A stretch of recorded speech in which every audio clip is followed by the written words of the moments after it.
Hola Leonardo, buenas tardes, ¿cómo estás? Hugo, ¿cómo estás? Hola chicos, ¿cómo andan? Bien.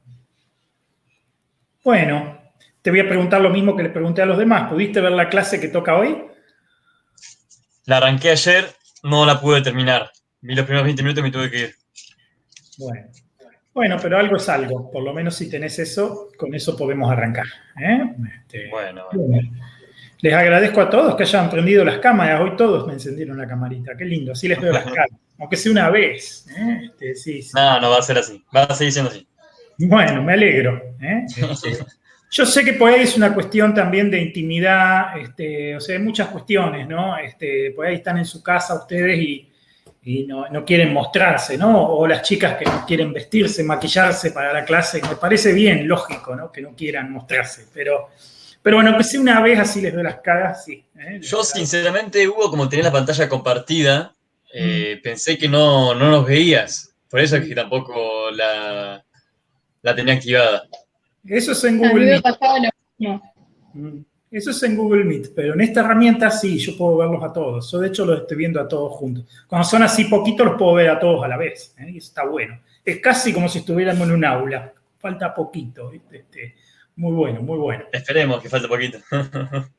Sí, esperemos No que ya se largue pronto más. se levante, sí. Esperemos que ya se levante eso. La verdad que extraño yo ir a las aulas. Esto es cómodo porque yo estoy en mi casa tomando mate, todo lo que quieran, pero falta el contacto. Y nunca va a ser lo mismo, nunca. Se pierde la esencia de la universidad. Sí, sí, nunca va a ser lo mismo. Uno puede acomodar la clase mucho más cuando tiene feedback, cuando está con la gente ahí. Sí, eso es así. Bueno, vamos a hacer un repaso de la clase. Antes de empezar, ¿quieren hacer alguna pregunta puntual de algún tema anterior? ¿Tienen alguna duda? ¿Algo que quieran comentar? Yo tengo algunas. Dale, Tengo igual. tres en realidad. Dale, vamos con las tres. Primero,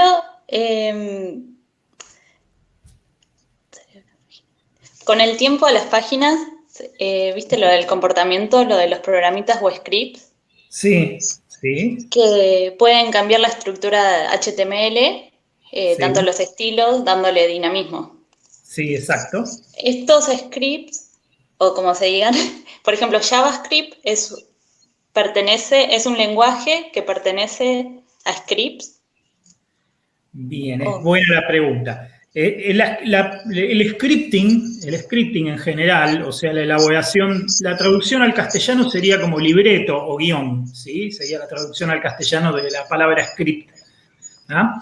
El scripting es una forma de programación que es un poquito más liviana que la programación dura, que se hace directamente en un lenguaje formal, ¿sí? En un lenguaje estructurado. Por ejemplo, como ustedes vieron Pascal en primer año, ¿se acuerdan?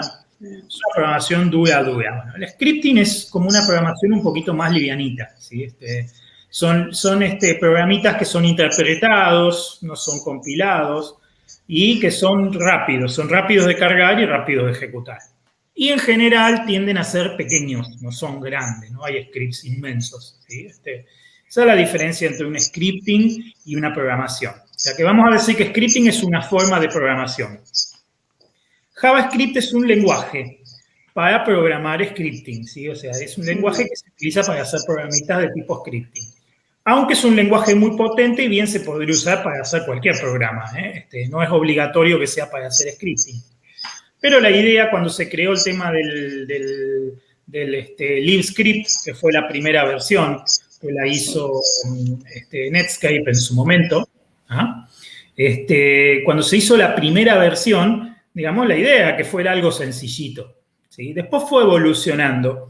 Yo les decía la otra vez que un loco de marketing de Netscape le puso JavaScript, ¿sí? Al lenguaje, le cambió el nombre, ¿está bien?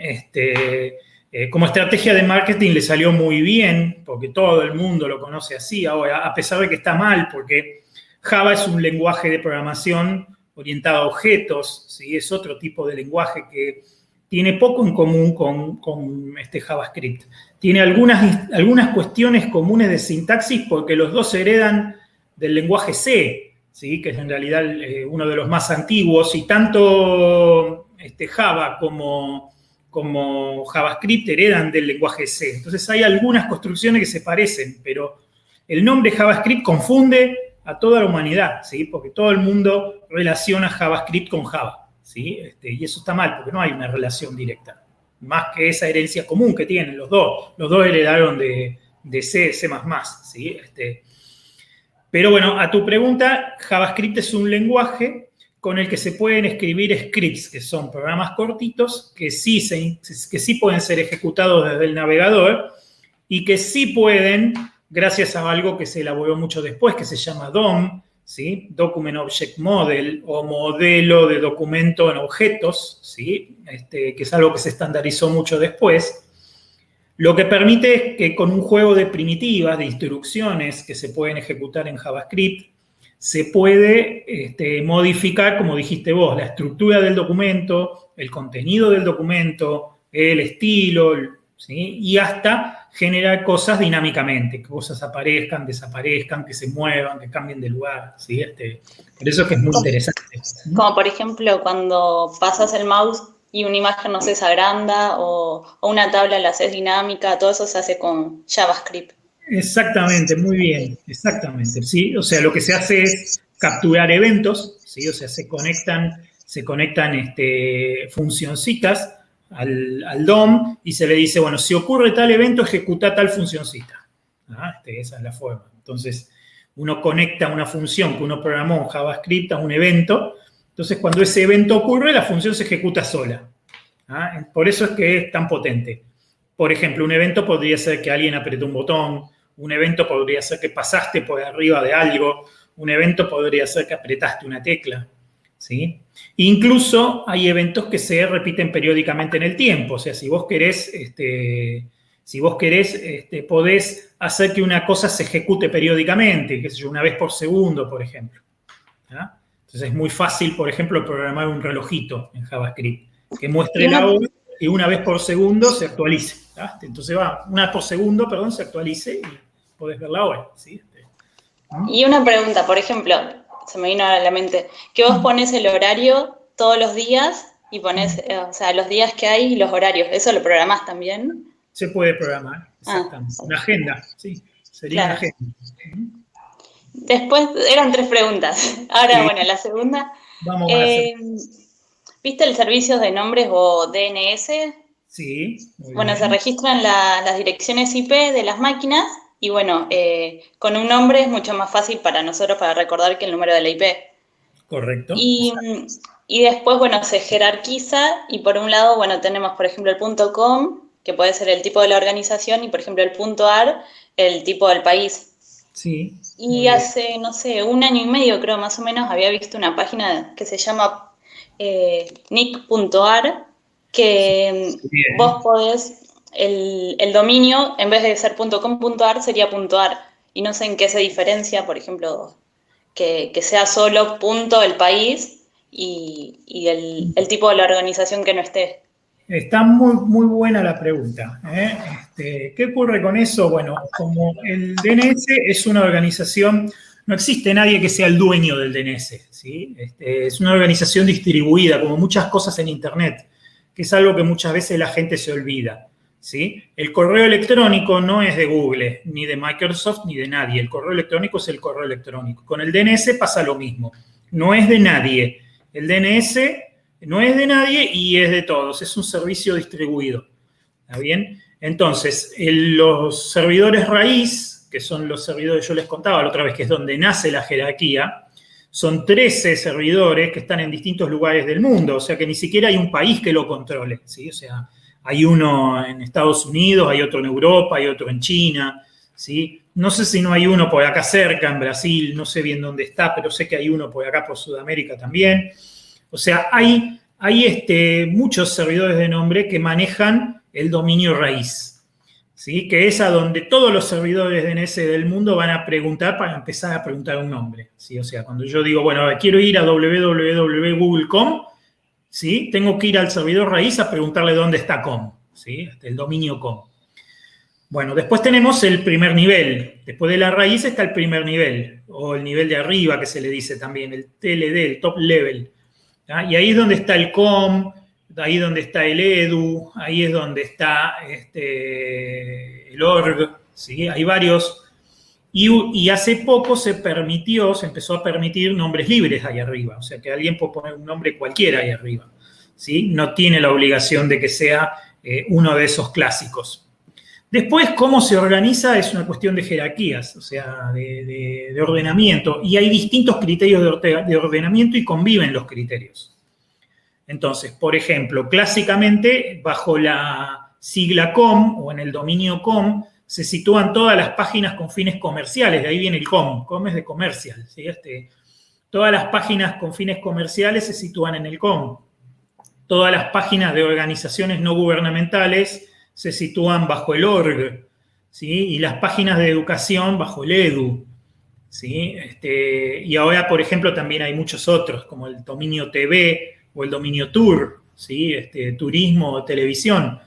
¿Ah? Después está el dominio net, que el dominio net se usó clásicamente para servicios de Internet, o sea, para todos los que son proveedores de algún tipo de servicio relacionado con la red, ¿sí? Entonces, los .net también son muy comunes.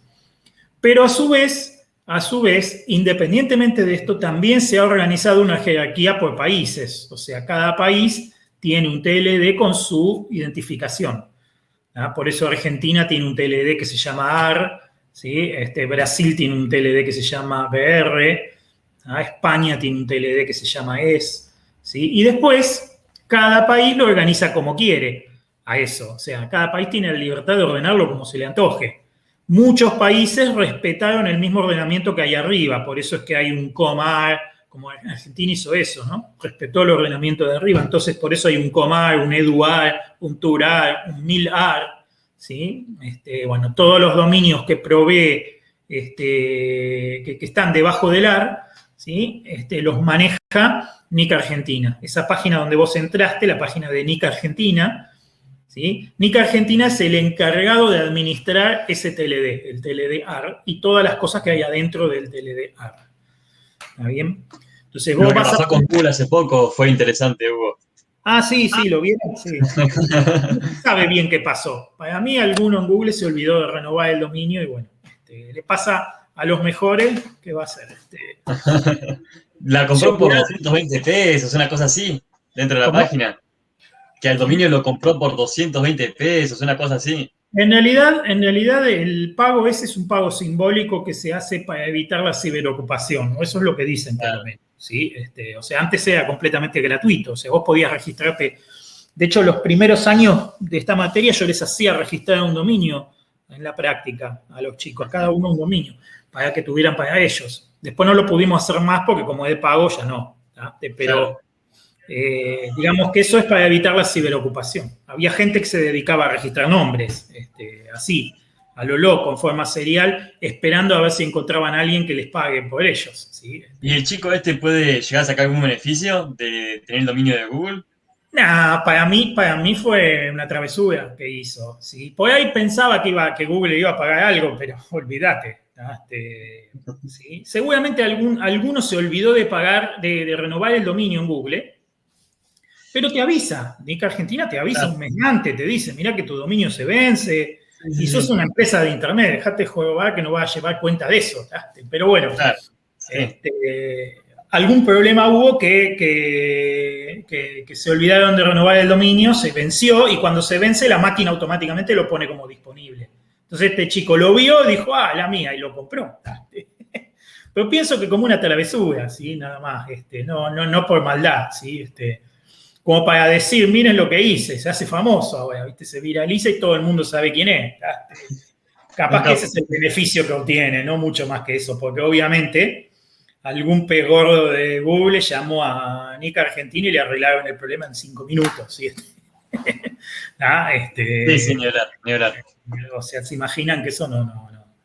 Porque encima ni siquiera es que le publicó algo, lo dejó sin delegar al dominio. O sea, lo que hizo fue que se rompiera www.google.com, ¿sí? Como no se lo delegó a nadie, no instaló ningún servidor de nombre diciendo que haga algo con esa dirección, entonces los servidores de DNS respondían que ahí no había nada.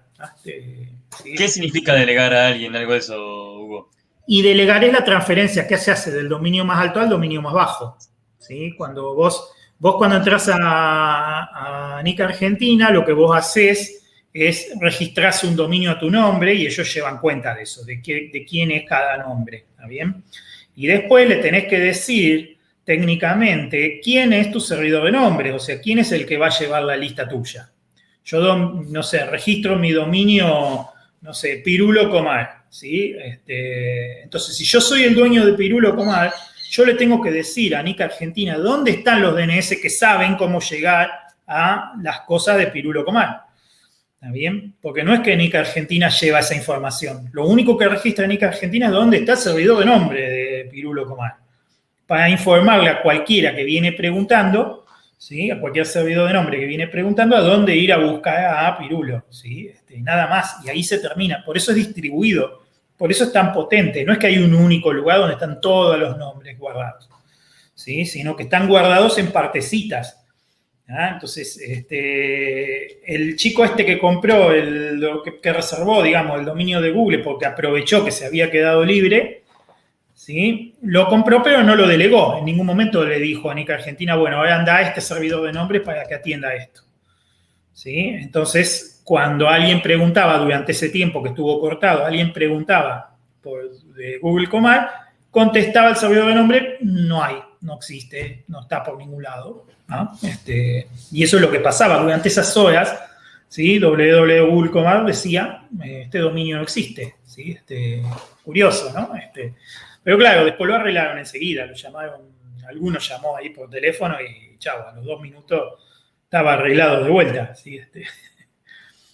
Obviamente ellos Nick Argentina tiene un mecanismo de disputas, ¿sí? Si alguien registra un nombre de dominio y vos considerás que es tuyo, ¿sí? Y tenés argumento fuerte, ellos intervienen y te lo devuelven, ¿sí? Eso es así. Lo que pasa es que es muy difícil conseguir un argumento fuerte a veces. ¿Puede ser considerado un delito? No creo. No llega a ser delito a menos que hayan hackeado algo, que no creo. Dicen ahí, lo hackearon. Eso es para que no echen al tipo de Google que estaba encargado de hacer eso y no se olvidó. Claro. ¿Sí? Dijeron, ahí hubo algún problema en Nick Argentina.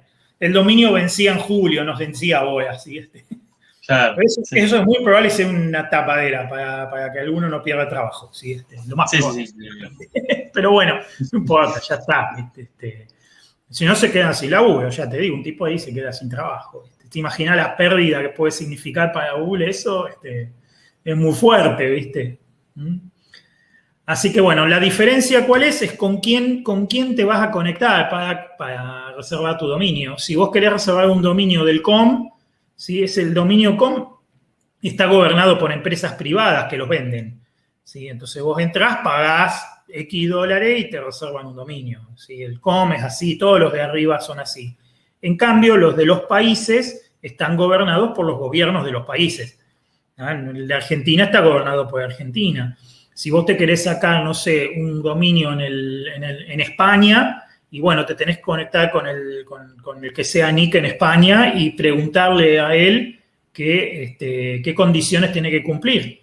Argentina le da dominio a extranjeros, no todos los países le dan dominios a extranjeros. Argentina les da, si vos decís que sos extranjero y tenés una razón para registrarte, te dejan, ¿sí? Otros países no. Ahí es, bueno, como que cada dominio es un país distinto, ¿sí? Bueno, cada lugar tiene sus propias reglas. ¿Tá? Los de arriba son todos empresas privadas. Y podés tener, Hugo, por ejemplo, el .com.ar y el .ar, registrar los dos. ¿Y hay alguna forma de que, por ejemplo, los dos te redireccionen a la misma página? Sí, de hecho muchos lo hacen. www.google.com y www.google.com van al mismo lugar. ¿Sí? Claro. Y muchos lo hacen preventivamente para evitar que otro lo reserve y lo use para otra cosa y te use el nombre, que ese es el problema más grande que suele haber, ¿sí? Que te usen el nombre, ¿sí? Eso es lo que la mayoría de las empresas no quieren. Por eso es que se suelen reservar. Incluso reservan a veces los dominios con nombres parecidos, qué sé yo, Google con una sola O, por ejemplo. Por ahí lo reservan preventivamente para evitar que otro meta algo ahí. ¿Sí? Que cuando alguien escribe mal Google por accidente se vaya a cualquier lado. ¿Se entiende, no? Hasta de eso llegan. Perfecto, gracias vos. Y una tercera, la última. Ya, Dale. estaba viendo en la parte del Moodle cuando decía lo de las páginas web, o sea, la parte para hacer después páginas web, que una de las páginas que pusiste es la de, pusieron con Claudia, la que es W3 School. Sí. Y hay un organismo que es el W3C, que es el consorcio, que creo que fue en el 90 o el 94. Bueno, que está Lee, que es el padre. Bueno, sí, es más larga la historia, pero bueno, este consorcio regulariza todo lo que es orientado a esto, páginas. Todo lo que es la web, en realidad. No regulariza, sino que estandariza, ¿sí? O estandariza eso. Claro, lo que hacen es llevar estándares, ¿sí? Se centran en la web y en la evolución de la web como sistema, ¿sí? Un sistema distribuido. ¿Y ese consorcio depende de esta página? Porque... A ver, ¿cómo sería la pregunta? Si el consorcio depende ¿de quién? Porque está W3C, que es el consorcio, sí. Y después está W3 School. Ahí está. W3 School es una, si no me equivoco, es una organización que depende del W3C, ¿sí?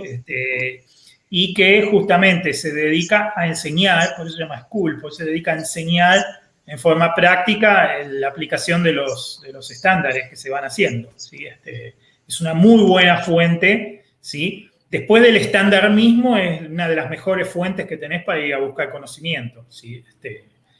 Recuerden que el primer lugar siempre es el estándar. Lo que pasa es que leer un estándar es difícil, es como leer las leyes si no sos abogado, ¿sí? O sea, te cuesta mucho porque, bueno, hay mucha terminología que por ahí es muy técnica, ¿sí? Entonces, por esa razón, hay que bajarla un poquito, digamos, hay que bajarla a la tierra para que la gente la entienda. Y bueno, eso es lo que hace un poquito W3 School, ¿sí? Hace cursos, da ejemplos, muestra cómo se resuelven cosas comunes, ¿sí? Aplicando estilos, aplicando estructura, cómo se usan los tags HTML correctamente. Muchas veces se usan mal, ¿sí? Bueno, ellos enseñan cómo usarlos bien, ¿no? Ese es el objetivo. Buenísimo, gracias, Hugo. Muy bien. Así que 3 preguntas y 3 muy buenas preguntas, Lourdes, ¿eh? Muy bien. Bueno. ¿Alguien más tiene alguna preguntita? Aprovechemos ahora, ¿eh? Bueno, si no, avanzo con el resumen, ¿eh? Avanzo con el resumen de la clase de seguridad. Cualquier cosa me preguntan, ¿sí? Yo voy a ir rapidito porque, bueno, ya está en la clase original. Si necesitan que me detengan más en algo, me dicen, ¿eh? Bien. Bueno, los conceptos más importantes vamos a ir viendo. Bueno, primero vamos a empezar en por qué estamos estudiando seguridad acá, ¿sí? Seguridad es un tema que con el tiempo se tiene que ir instalando como cultura general, ¿sí? Es algo que hay que saber, es algo que los principios básicos de la seguridad los tiene que entender todo el mundo, porque desde el mismo momento en que interactuamos con sistemas, un mínimo conocimiento de cómo manejarte y cómo reducir los riesgos que hay en el uso de los sistemas, tenés que tener, ¿sí? Por eso es que incluso usuarios finales que no tienen nada que ver con la informática tienen que empezar a entender algunas cuestiones. No hace falta que sea algo excesivamente técnico para nada, pero sí los conceptos más globales, ¿sí? Más generales. Y por eso enseñamos seguridad acá. Lo que les hago yo es un resumen muy cortito de la materia de seguridad que doy en sistemas, ¿sí? Pero bueno, llegamos a ver cómo funcionan algunos mecanismos criptográficos desde lo conceptual, o sea, de cómo es el protocolo criptográfico, para que entiendan cómo tienen que defenderse y cómo tienen que cuidar las cosas cuando están trabajando en alta seguridad, ¿sí? Que es lo máximo que espero, no espero más que eso, ¿sí? Obviamente después al que le gusta o le interesa el tema puede profundizar, ¿sí? Una cuestión importante es que, digamos, seguridad informática es todo un tema, ¿sí? Las empresas normalmente tienen un área dedicada al tema, ¿sí? A seguridad informática, ya sea en forma explícita o en forma implícita. Pero la gente común no tiene a alguien que cuide su seguridad, ¿sí? O sea, vos en tu casa estás solo con tu celular, ¿y quién está cuidando tu seguridad?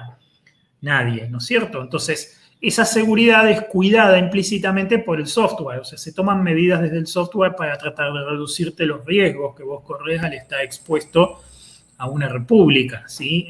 Bueno, y ese tema es dominio de otro área que se llama ciberseguridad. ¿Ah? La ciberseguridad es el área que se encarga de eso, del cuidado de la seguridad pública con respecto a la tecnología.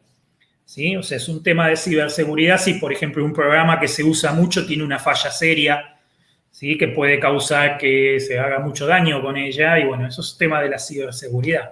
¿Está bien? Pero bueno, vamos al principio y vamos a ver qué es seguridad, ¿sí? ¿Por qué cuidamos la seguridad y cómo cuidamos la seguridad?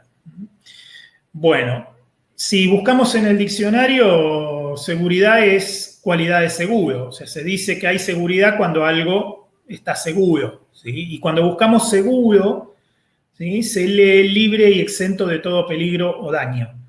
¿Ah? Esa es la definición del diccionario, que refleja un poquito el sentir común, ¿sí? El sentir común de la gente respecto de lo que es la seguridad. O sea, cuando vos pensás si estás seguro, pensás en eso, en libre y exento de todo peligro o daño.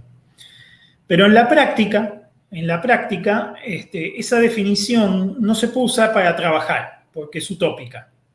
O sea, si lo pensamos, vamos a ver que no existe nada que esté libre y exento de todo peligro o daño. No hay absolutamente nada que cumpla con esa definición. ¿Ah? Entonces, capaz que esa definición no nos conviene a nosotros. Entonces, vamos a tratar de buscar una definición que aplique mejor a la informática. Y ahí es donde, si empezamos a analizar el tema primero desde la idea, ¿no? Lo primero que tenemos que tener claro es que en informática la seguridad es un estado y no algo esencial. ¿Sí? En castellano tenemos el verbo ser y el verbo estar. El verbo ser normalmente lo usamos para cosas esenciales.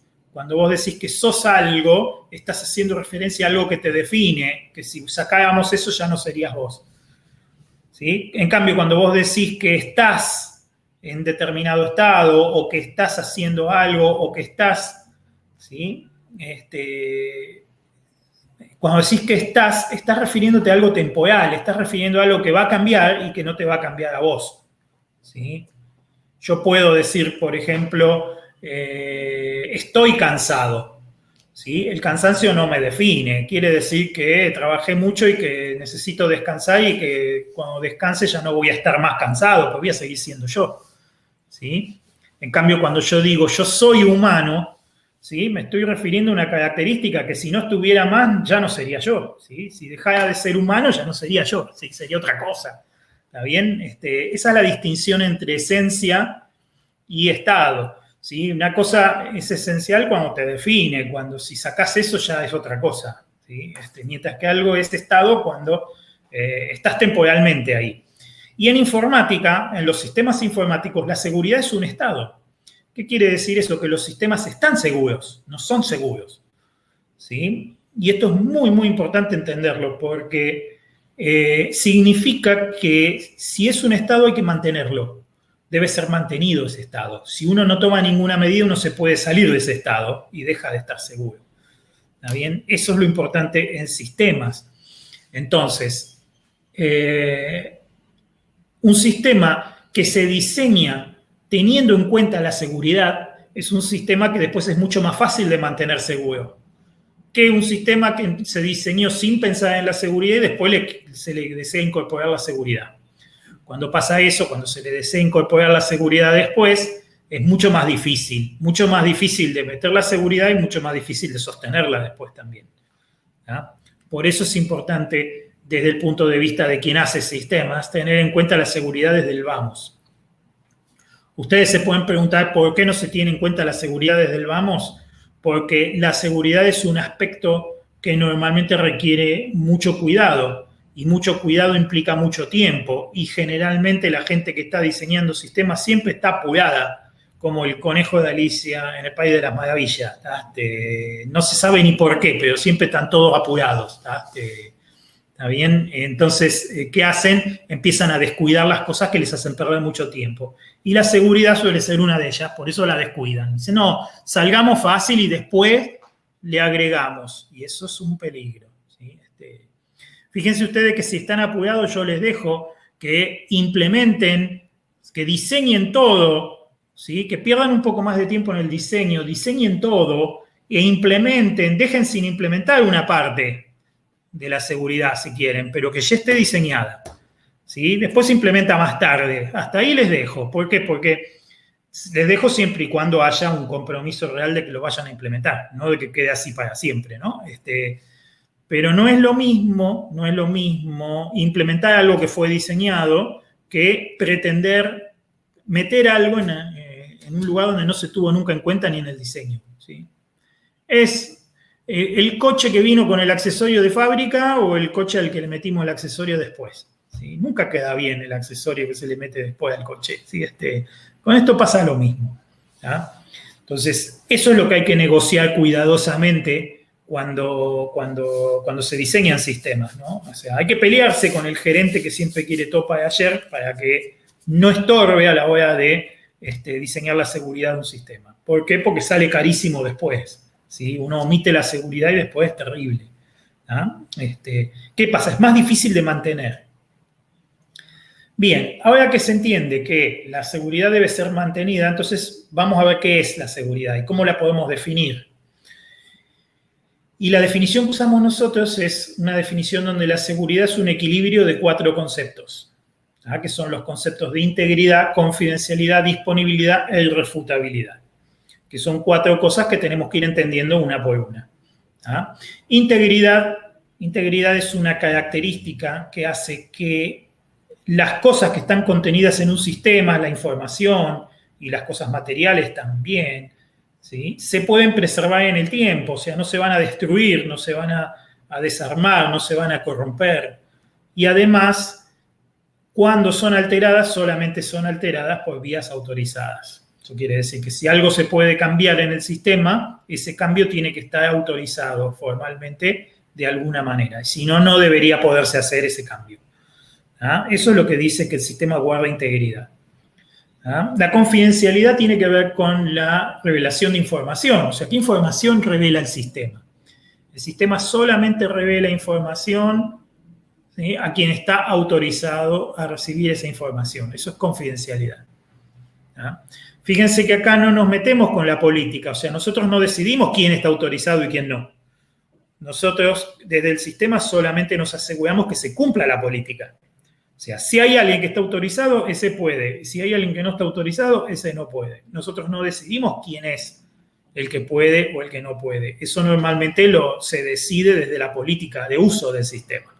¿Está bien? O sea, son usuarios humanos los que deciden eso normalmente, ¿sí? Entonces, fíjense que esto es importante porque si no es muy fácil caer en el error. Si yo les digo, bueno, a ver, la página que muestra el clima, ¿sí?, que no necesita ni usuario, ni contraseña, ni nada. Vos te metés y ya te dice el clima, ¿sí? ¿Tiene algún problema de confidencialidad o no tiene un problema de confidencialidad? ¿Sí? Algunos me dicen sí, porque le muestra la información a todo el mundo. Y yo les digo, no tiene un problema de confidencialidad porque esa información está permitido que todo el mundo la vea, ¿sí? O sea que, en principio, todo el mundo está autorizado a ver esa información. Con lo cual, el sistema no tiene por qué prohibirle a nadie que vea esa información. ¿Se entiende, no es cierto? Entonces, no vamos a decir que tiene un problema de confidencialidad el sistema que muestra el clima. ¿Ah? Por otro lado, si mostrara, no sé, los números de tarjeta de crédito de la gente, entonces sí tendría un problema de confidencialidad. ¿Ah? Si mostrara así libremente a todo el mundo los números de tarjeta de crédito de la gente o los números de cuenta bancaria, entonces ahí sí tendríamos un serio problema de confidencialidad. ¿Por qué? Porque está prohibido publicar esa información. Esa información es confidencial. Cada persona es dueña de sus datos y tiene que poder decir quién los ve y quién no, ¿sí? Entonces, si un sistema está mostrando los datos de todo el mundo, ese sistema tiene un problema de confidencialidad. ¿Se entiende, no es cierto? Lo mismo pasa con la integridad, ¿sí? Si yo puedo cambiar, si hay algo que lo pueden cambiar todos, si el sistema permite que lo cambien todos, no tiene un problema de integridad, ¿sí? El problema viene cuando yo puedo cambiar algo que en teoría no tendría que poder cambiar. Ahí es donde empezamos a tener problemas de integridad. Lo mismo pasa si es endeble el sistema, si es frágil, si se rompe solo, si se corrompe, si el programa se cuelga, ¿sí? Si, no sé, si la conexión se corta cada rato. Bueno, esas cosas son problemas de integridad también. Después viene la irrefutabilidad. La irrefutabilidad tiene que ver con validar los hechos que ocurren en el sistema. Tomar medidas para proteger la irrefutabilidad es llevar registro de las cosas que van pasando para que el sistema tenga pruebas de que algo pasó o de que algo no pasó, para que no pueda ser refutado, de ahí viene la palabra, para que no pueda ser desmentido. ¿Sí? Si el sistema dice que pasó una cosa y un humano dice que esa cosa no pasó, ¿sí? Cualquier juez y cualquiera de nosotros le va a creer antes al humano que a la máquina, ¿sí? O sea, es más fácil decir la máquina anduvo mal, ¿sí? Que decir el humano está mintiendo, ¿está bien? Entonces, tiene que haber mecanismos para que los sistemas prueben las cosas que se registran, ¿está bien? Y eso tiene que ver con todas las acciones que se toman para resguardar información. O sea, llevar registros de quién entró, a qué hora entró, qué hizo, ¿sí? Quién salió, ¿ah? Quién entró, quién no entró también, ¿sí? O sea, todo hay que registrar, ¿sí? Y eso hace que el sistema sea menos irrefutable, ¿está bien? Que ese sistema no sea fácil de desmentir, ¿sí? Con la irrefutabilidad también tiene que ver el tema de la autenticación, ¿sí? Si yo voy y digo que soy Pepe Flores y retiro dinero de mi cuenta y a mí el banco me da el dinero de Pepe Flores, estamos al horno, ¿sí? El banco tiene que tener algún mecanismo para probar que yo realmente soy Pepe Flores o que no lo soy, ¿sí? Eso es lo que tiene que ver con la autenticación, ¿ah? Con autenticar, identificar y autenticar a los actores para asegurarse de que son quienes dicen que son, ¿está bien? Antes de ver qué privilegios tiene y darle lo que le corresponde, ¿sí?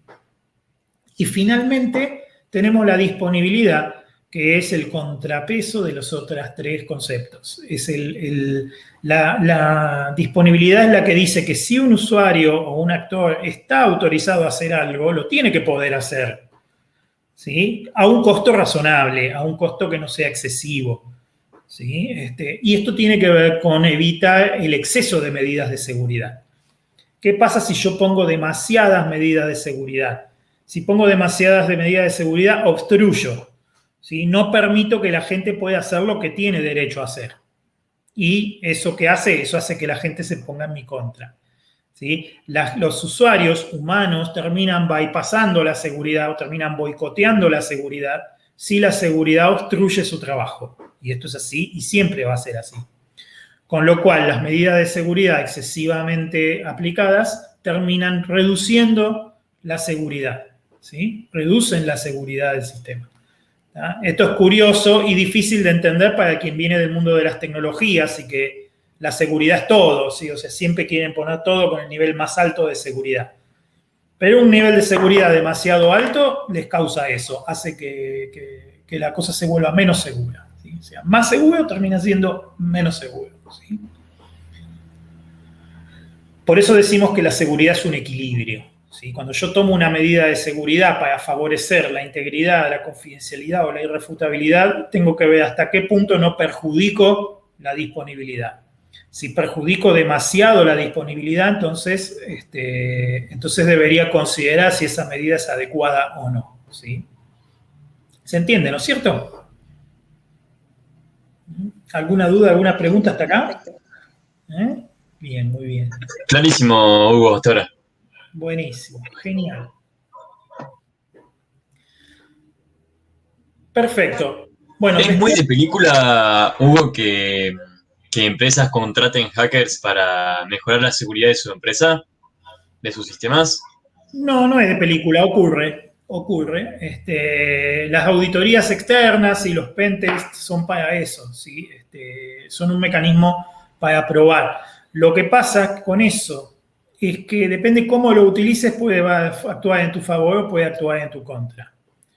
O sea, hay un peligro, hay una falacia muy grande y es esta. Es decirle a la gente, a alguien, vení, atacame, ¿sí? Y si vos no me podés atacar, yo llego a la conclusión de que estoy protegido. ¿Está bien? Eso es una falacia. Es una falacia muy peligrosa. ¿Está bien? Tienes que confiar en esa persona. No, además de que es posible que no te haya podido atacar porque no haya encontrado la forma, no porque no exista. ¿Sí? Fíjate vos que con el tiempo sí funciona esa prueba. O sea, si yo dejo algo expuesto durante mucho tiempo, pero mucho tiempo, a mucha gente y no tengo problemas de seguridad, evidentemente la seguridad está bien equilibrada, ¿sí?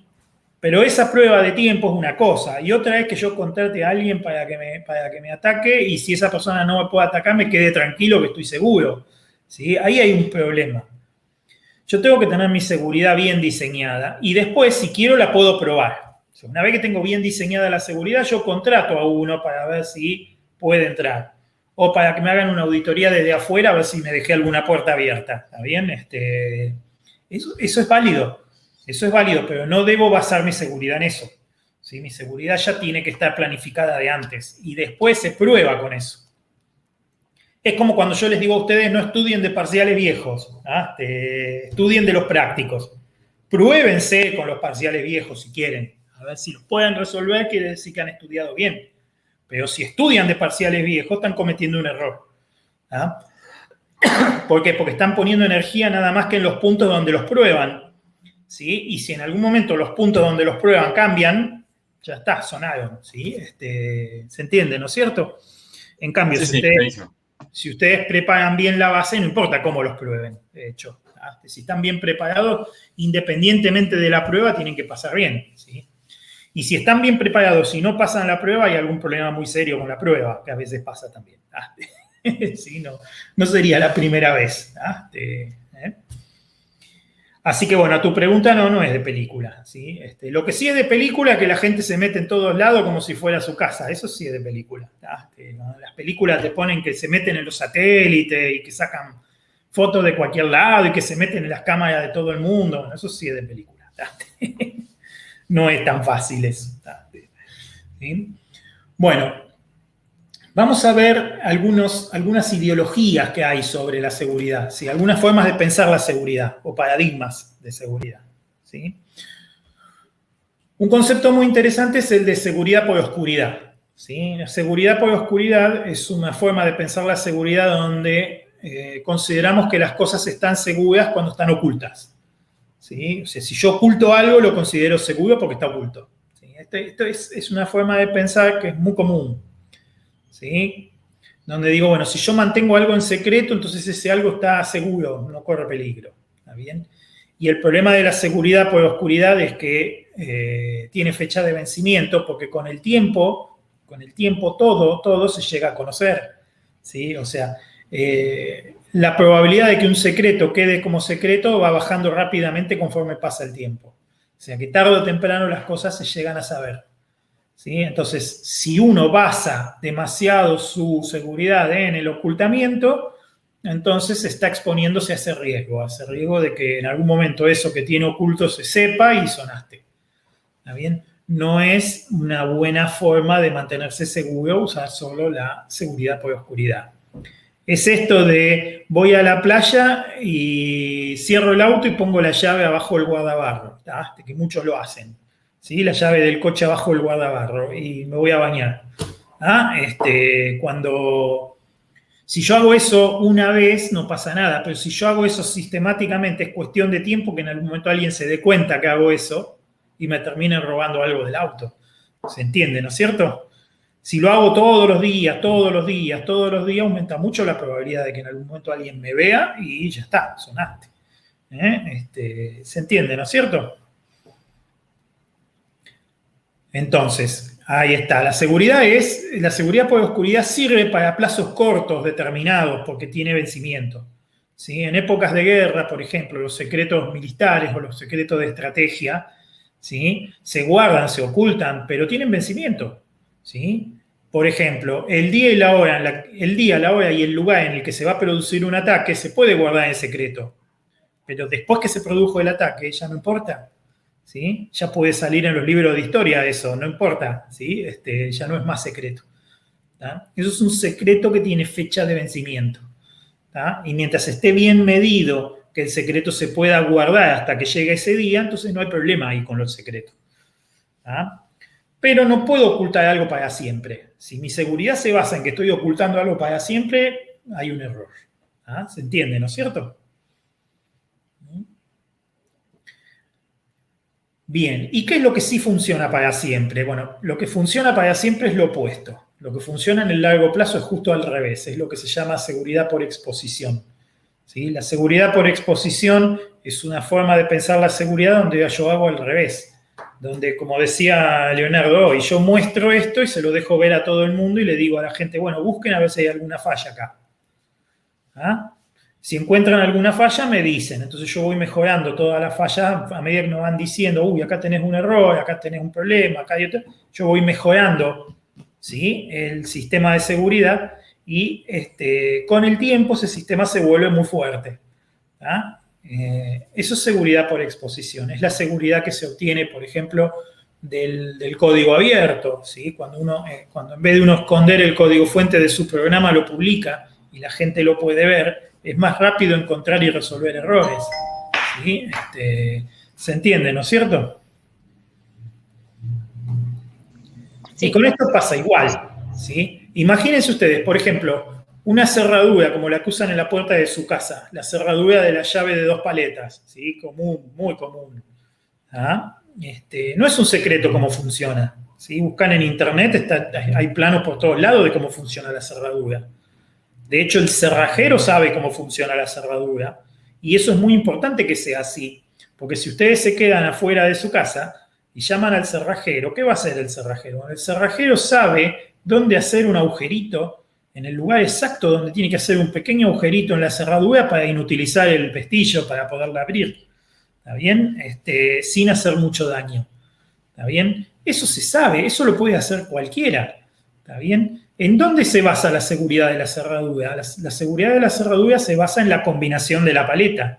Eso es lo que es secreto en principio. ¿Tá? La combinación de la paleta que tienen en la llave. ¿Sí? Entonces, el mecanismo, cómo funciona la cerradura, no es un secreto. ¿Sí? Lo que es secreto es la combinación particular que usa la cerradura de tu casa, ¿sí? Que está contenido en la llave, que abre la puerta de tu casa. ¿Se entiende, no es cierto? Lo mismo pasa con los sistemas informáticos. Los algoritmos criptográficos, como los que vamos a estudiar nosotros, también son conocidos los algoritmos. Todo el mundo puede ver esos algoritmos. ¿Ya? El que pueda encontrar un error, ¿sí?, en esos algoritmos lo va a comunicar y a partir de la comunicación de ese error se puede ir mejorando el algoritmo. Y acá es donde puede venir la pregunta. ¿Y qué pasa si el que descubre la falla es un criminal? Entonces, en vez de ir y reportar la falla, mejor la usa para su beneficio. ¿No? Es una buena pregunta, ¿no? Entonces, yo les voy a decir esto. Hay muchísima más gente buena que mala. Hay mucha más gente que va a tener una conducta honrada que gente que va a tener una conducta criminal. Y a pesar de que en la televisión a veces nos hacen creer que es al revés, si fuera al revés, ya no estaríamos donde estamos. O sea, el mundo no estaría pata para arriba el mundo, ¿sí? Si hubiera más criminales que gente honrada, ¿sí? El problema es que la gente honrada no hace ruido, en cambio la gente que no es, los criminales sí hacen ruido, entonces unos pocos que hay hacen suficiente despelote para asustar a todo el mundo, ¿sí? Pero la verdad es que en los grandes números hay mucha más gente honesta que gente que tiene intención criminal. ¿Está bien? Entonces, si yo publico algo, es mucho más probable que el error lo encuentre una persona honesta que lo encuentre un criminal. Eso es un hecho. ¿Está bien? Puede pasar que lo encuentre un criminal y sí puede pasar, pero es mucho más probable que lo encuentre alguien honesto que lo encuentre un criminal. Por otro lado, si yo escondo algo, si yo pongo una ley que dice esto no se puede mirar, esto está prohibido que lo mires, esto, ¿sí?, no te metas acá, y lo escondo, ¿sí?, entonces sí cambia la probabilidad. ¿Por qué? Y porque la persona honesta, si yo le digo no lo mires porque no quiero que lo mires, no lo va a mirar. ¿Sí?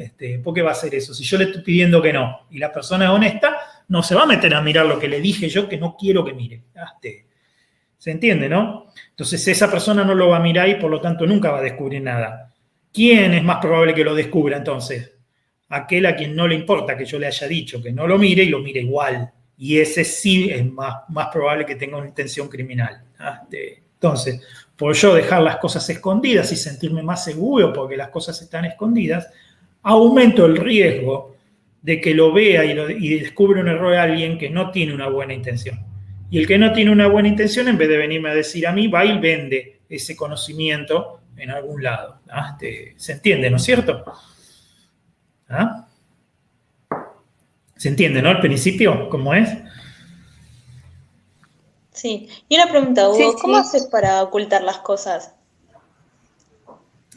¿Cómo se hace para ocultar las cosas? Bueno, en informática se pueden ocultar las cosas de manera parecida como se ocultan en la vida real, ¿sí? Escondiéndolas, ¿sí? Cuando vos querés que algo no se encuentre, ¿qué hacés? Lo escondés. Lo metés en algún lugar donde sea difícil de detectar entre muchas cosas, ¿sí?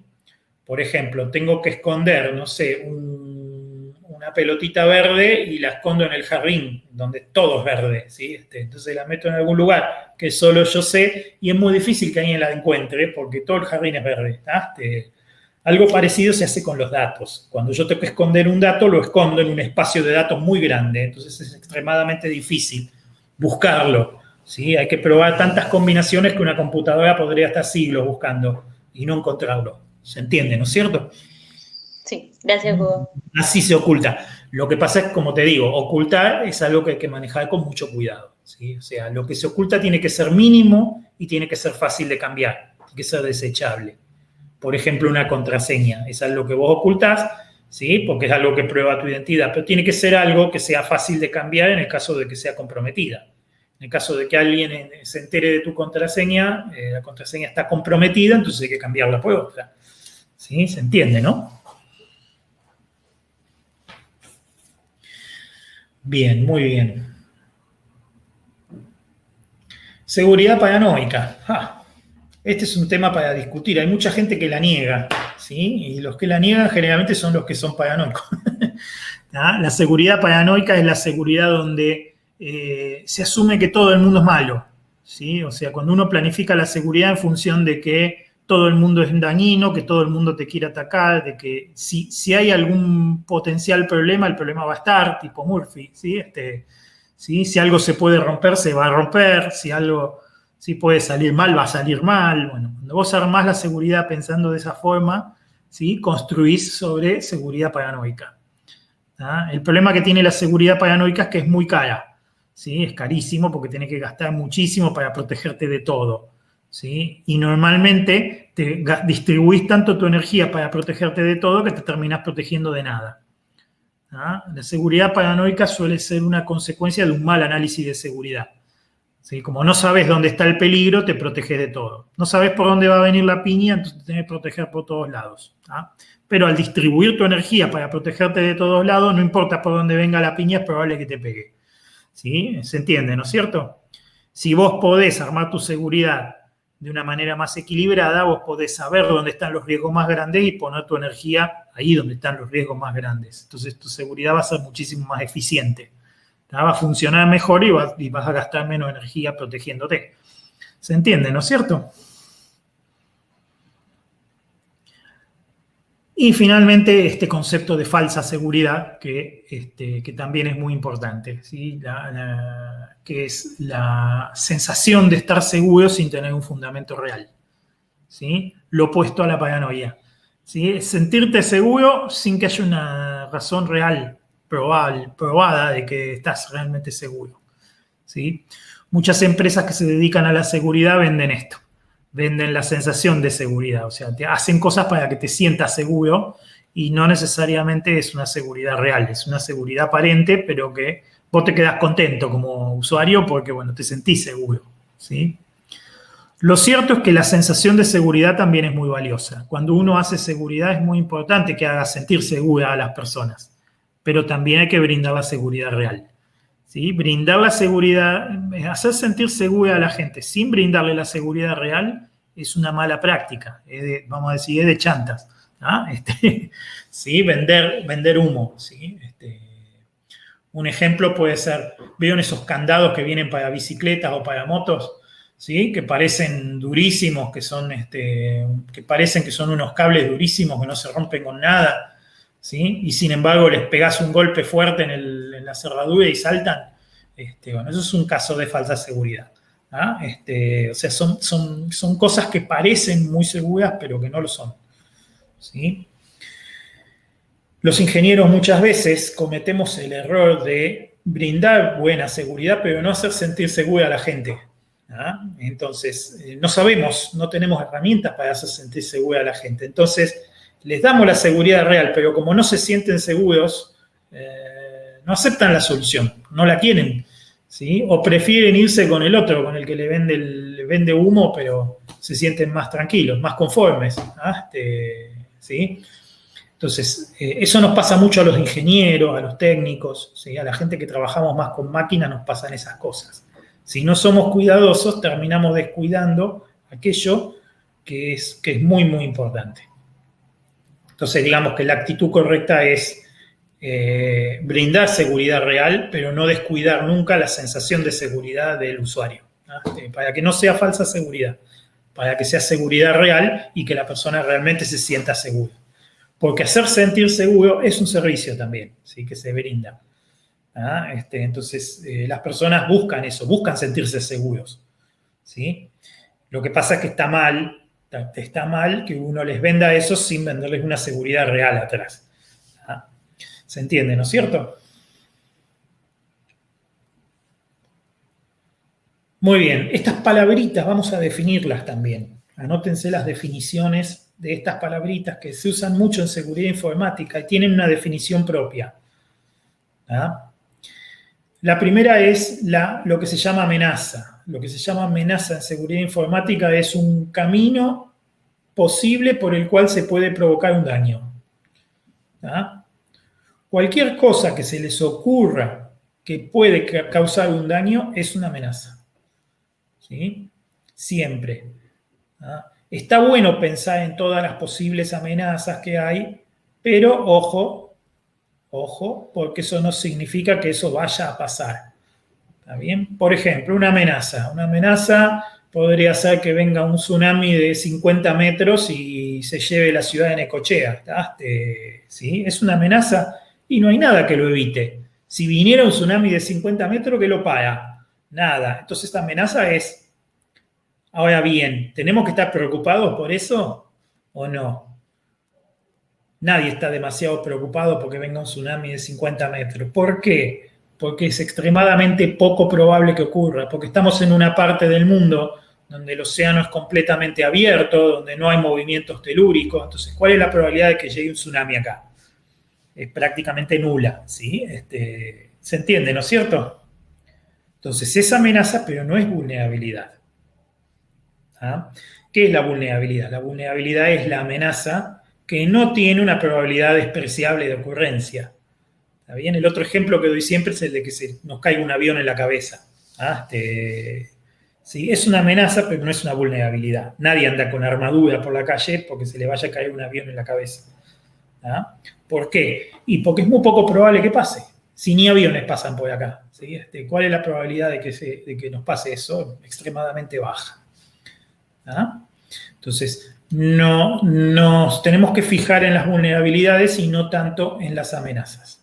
Pero está bueno, para detectar las vulnerabilidades, primero ver las amenazas. ¿Está bien? ¿Se entiende, no es cierto?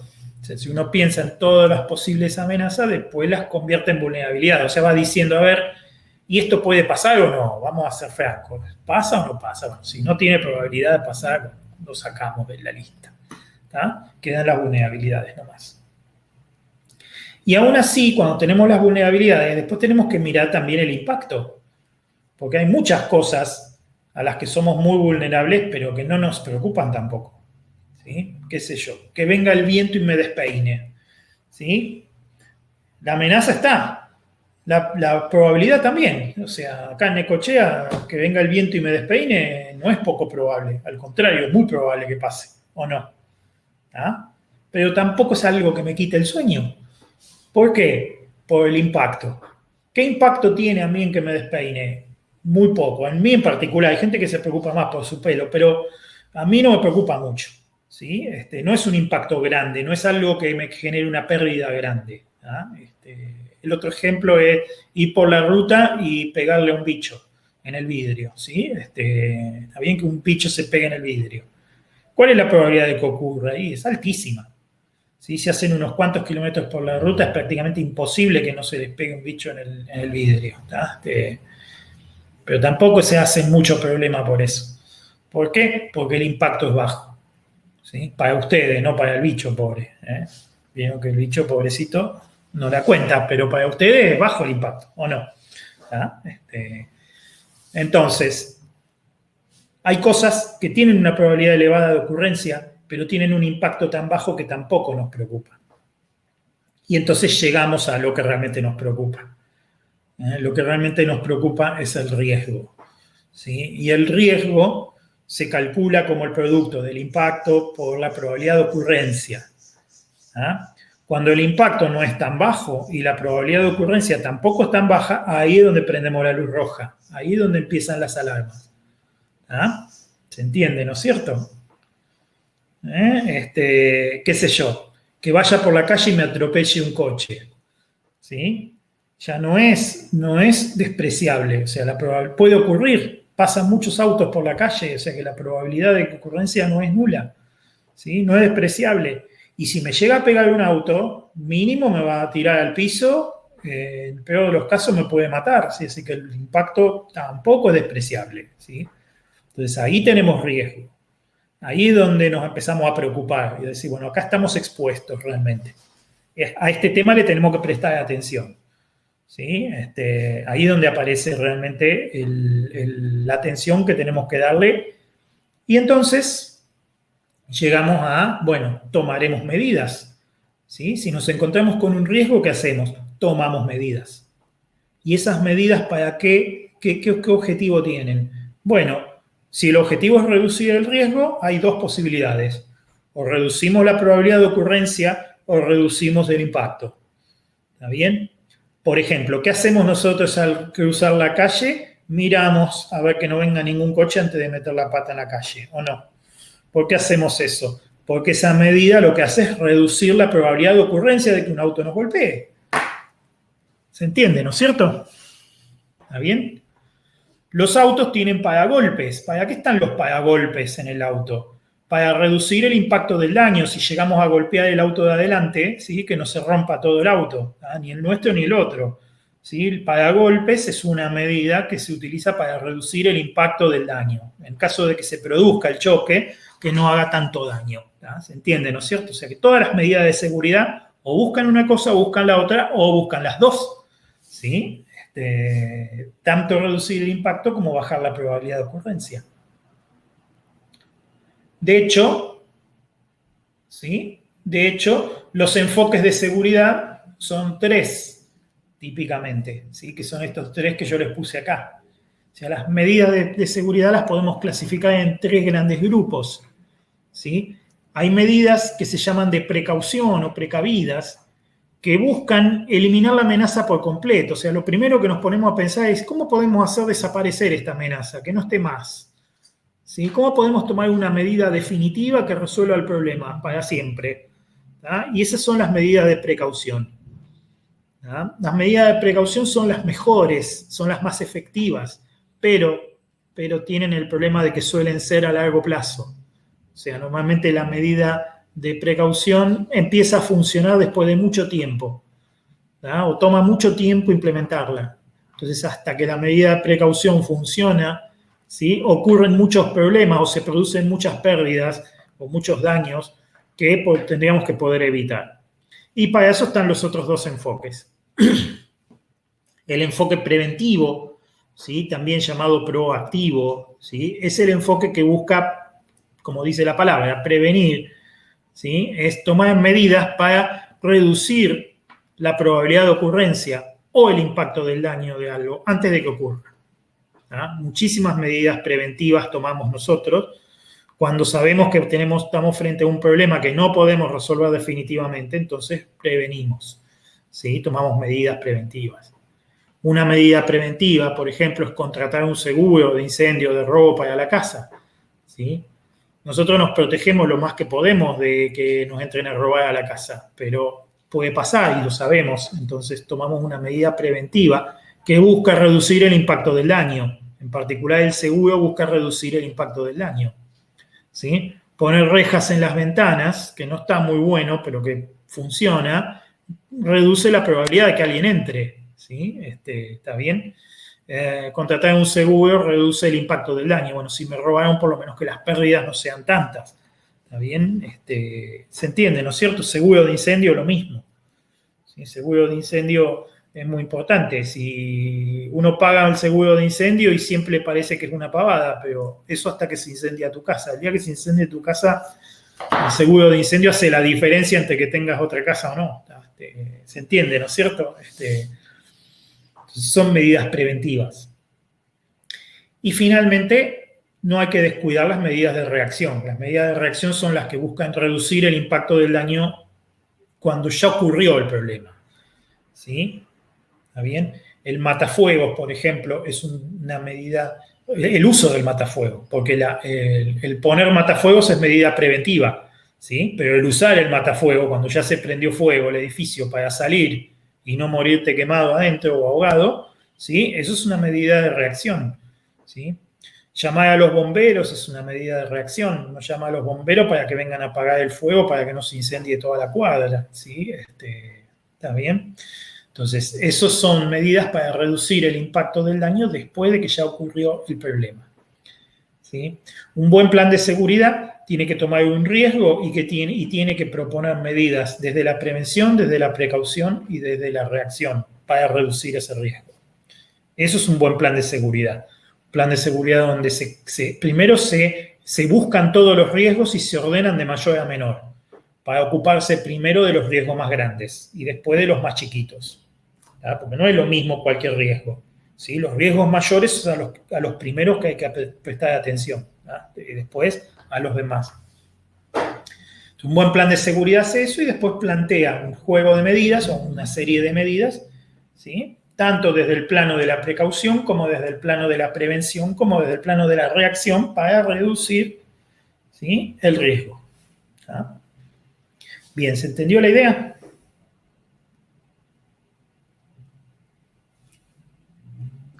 Sí, sí, sí. Así, en esas resumidas palabras están los principios más importantes de la seguridad, ¿sí? En la seguridad informática hay 3 lugares que hay que mirar, ¿ah? En los sistemas informáticos hay 3 puntos donde hay que prestar atención en busca de amenazas, riesgos, ¿sí?, impactos. ¿Cuáles son esos 3 lugares? Bueno, el nivel físico de los sistemas, que es donde están los equipos electrónicos, las computadoras, los cables de red, ¿sí?, los canales de comunicación, ¿está bien? Todo lo que tiene que ver con la computadora y no solo la computadora, ¿sí? Fíjense que una computadora, ¿qué necesita para funcionar? Necesita electricidad y necesita refrigeración. ¿Está bien? O sea que en el plano físico no solo hay que mirar la computadora, también hay que mirar cómo está alimentada la computadora y cómo funciona el sistema de enfriamiento de la computadora, ¿sí? También hay que mirar la integridad física de la computadora, que no esté expuesta ni a agua, ni a fuego, ni a terremoto, ni a robos. ¿Está bien? ¿Cómo es el lugar físico donde está la máquina? No sea que alguien... ¿Sí? Tengo el sistema más seguro del mundo, pero si entra alguien y me afana la computadora, estoy al horno, ¿tá? ¿Se entiende, no es cierto? Así que toda esa parte es la seguridad física, ¿está bien? Y la seguridad física llega hasta el acceso a la terminal de la computadora. Después de eso cruzamos de frontera y pasamos a la seguridad lógica, que es todo lo que tiene que ver con la seguridad que se hace en el software, ¿sí? O toda la seguridad que provee el software para evitar accesos a los sistemas en forma ilegítima, ¿sí? La seguridad lógica es donde se trabaja mucho. A veces se trabaja demasiado en la seguridad lógica y se omite la seguridad física o la humana, ¿sí? Eso es un problema también común, ¿ah? Y finalmente el plano humano, que es donde están los usuarios, ¿sí? O sea, ¿qué hacen los usuarios con la computadora? La mayor cantidad de riesgos siempre está en este plano. En cualquier sistema informático, el riesgo más grande está siempre en los usuarios, ¿sí? ¿Está bien? Si yo armo una clave de 256 bits, una máquina podría estar siglos buscándola, ¿sí? Es mucho más fácil ir y convencer al usuario de que me la dé. ¿Ah? Lo puedo engañar, le puedo hacer algún truco, algo para que me dé la clave, y es mucho más fácil hacer eso que tratar de encontrar la clave. ¿Ah? Entonces, en general, el criminal va a intentar hacer eso. Por eso hay tantas cosas, hay tantos ataques dirigidos al plano humano. ¿Ah? Por ejemplo, el phishing, ¿sí? Que son esos correos falsos que se mandan, que se hacen pasar por el banco, ¿sí? Para que metas tus datos y te roben tu información de entrada a la cuenta del banco, ¿sí? O esas llamadas que le suelen hacer a la gente mayor, que le dicen que son del ANSES, que le tienen que pagar algo, los llevan hasta un cajero y los guían para que les dé toda la plata a ellos. Han escuchado hablar de esas cosas, ¿no? Bueno, esos son todos ataques a los sistemas informáticos, pero desde el plano humano. ¿Se entiende, no es cierto? Entonces, sí, últimamente Instagram hacía uno que era instagram@gmail.com, y cuando vos entrabas, supuestamente Instagram, ¿no? Te llegaba el mail y vos entrabas al link, y cuando entrabas ya te hackeaban. te roban la cuenta, te roban los datos, ¿sí? En general, en las películas se muestra como que el hacker hace magia con la máquina, y en realidad es mucho menos cinematográfico el tema. Te roban la contraseña y listo, y se meten. Es así de simple. ¿Ah? O sea, donde consiguen tu contraseña se meten, ya está. Es eso, ¿no? Esos ataques son muy comunes, muy, muy comunes. ¿Ah? Te convencen a vos para que hagas algo que después va a tu contra. Muy bien. Y lo último que vimos son los principios de la ingeniería social de Mitnick, ¿sí? Mitnick era un ingeniero que, digamos, enunció estos principios porque estudió que el punto más débil de la seguridad estaba en el plano humano y en el conductual, ¿sí? En el plano de la conducta humana. Entonces encontró estas características del ser humano que a veces son aprovechadas para los ataques de ingeniería social, ¿sí? Que son estos principios, ¿no? De que todos queremos ayudar, ¿sí? O sea, una persona sana, cuando ve a alguien que tiene un problema, lo quiere ayudar. Es el primer deseo que sale de cualquiera es ayudar. ¿Ah? Y eso está bueno, pero si te engañan haciéndote creer que alguien tiene un problema para que lo vayas a ayudar, ahí se complica un poquito. ¿Ah? No es que esté mal que quieras ayudar, está muy bien, pero tenés que tener cuidado que no te engañen, ¿sí?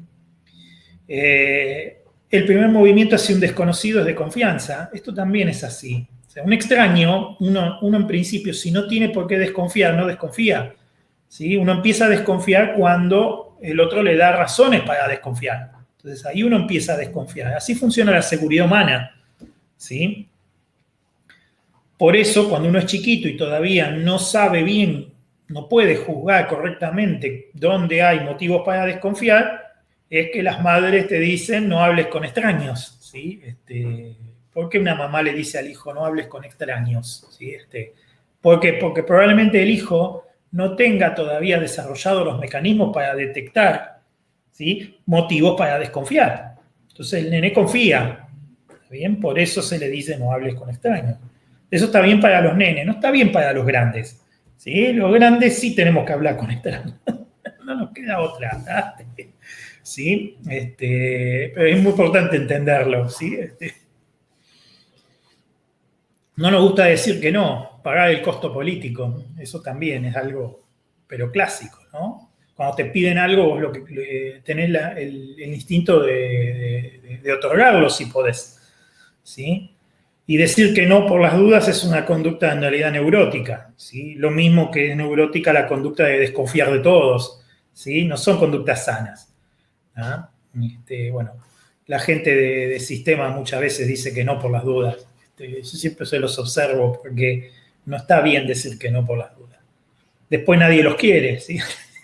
Y sí, ¿quién te va a querer si vos decís que no a todo? Lo cual no significa que haya que decir que sí a todo tampoco, ¿eh? Y que nos guste que nos alaben, bueno, eso de ir al ego de la gente también es algo que, si no te das cuenta, te pueden manipular por ahí, ¿sí? Si te dejas alabar y te dejas llevar por eso, te pueden llegar a manipular. Entonces también hay que tener cuidado con eso. Bueno, y ese es el resumen de la clase. Después, la clase que viene ya nos metemos con cuestiones de criptografía, ¿sí? No vamos a ver cosas muy técnicas, pero algo vamos a ver, ¿sí? Yo se las habilito ahora un ratito la clase. Bueno, ¿tienen alguna duda, alguna pregunta? Por mi parte, no. Bien, muy bien. ¿Leo? ¿Jeremías? No, por mi parte no. Bien, muy bien. Y a la que perdí, que no sé dónde está, Agustina. Se escondió, no sé dónde está. Se nos fue. No, clarísima la clase, Hugo, muchas gracias. Bueno, me alegro, chicos. Ahora en un ratito se las cuelgo, porque hicieron buenas preguntas, está rica, así que la voy a publicar. Nosotros tenemos un cuestionario ahora, tipo parcial. ¿Ah, sí? Sí, cuestionario, ahora 18. Ah, tienen un examen. Ah, bien. ¿De qué materia? Y no sé si examen, tipo cuestionario para ver cómo venimos. De gestión de la calidad. Un diagnóstico es eso. Sí, diagnóstico. Nosotros a veces tomamos también diagnóstico. A veces son para que ustedes mismos se midan ustedes, a ver si van bien o no, y otras veces son para que midamos nosotros, a ver cómo van. Y por el tema de virtualidad, dice. Bien. Bueno, entonces ya los dejo tranquilos. Vayan a prepararse para eso y en un ratito les publico la clase. Dale, Hugo, muchas gracias. Muchas gracias, chicos, por participar y muchas gracias por dejar las cámaras prendidas también, que ayuda un montón. La clase es muchísimo más, se lleva mucho más fácil. Así que bueno, muchísimas gracias por eso también. Nos vemos, Hugo. La semana que viene, Dios mediante. Ya, nos vemos. Si Dios quiere. Adiós. Hasta luego.